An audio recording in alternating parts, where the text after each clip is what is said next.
गांव में एक पुराना पीपल का पेड़ था, जिसके नीचे एक रहस्यमय मंदिर स्थित था। बड़े बुजुर्गों का मानना था कि इस मंदिर में एक भूतनी की आत्मा वास करती है।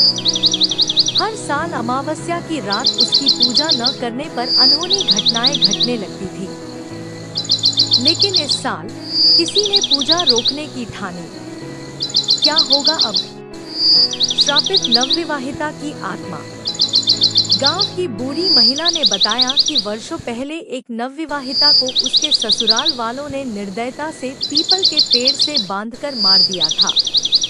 मरते समय उसने श्राप दिया कि उसकी आत्मा इस गांव को कभी चैन से नहीं रहने देगी।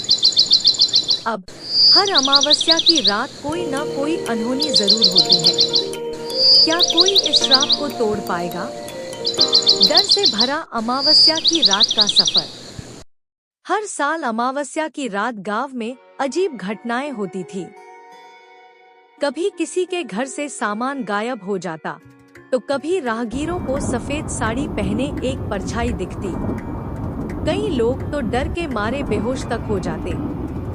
लेकिन इस बार एक व्यक्ति ने हिम्मत जुटाकर सच्चाई जानने की ठान ली। क्या वह इस भूतनी के रहस्य को सुलझा पाएगा?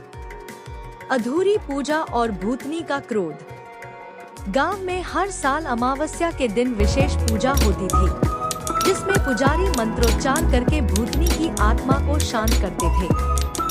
लेकिन इस बार पूजा के दौरान कुछ ऐसा हुआ कि भूतनी का क्रोध भड़क उठा। हवा तेज हो गई, पेड़ कांपने लगे और लोगों को अजीब आवाजें सुनाई देने लगी।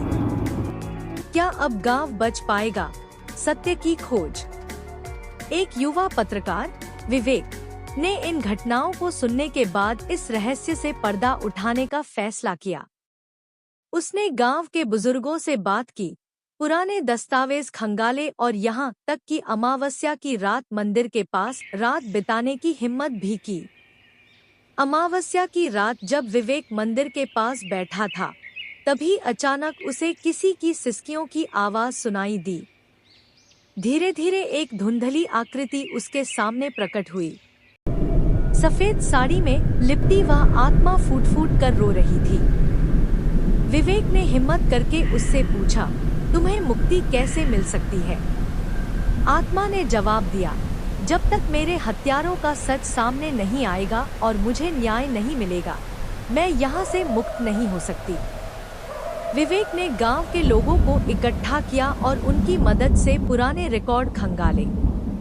धीरे धीरे सच्चाई सामने आने लगी।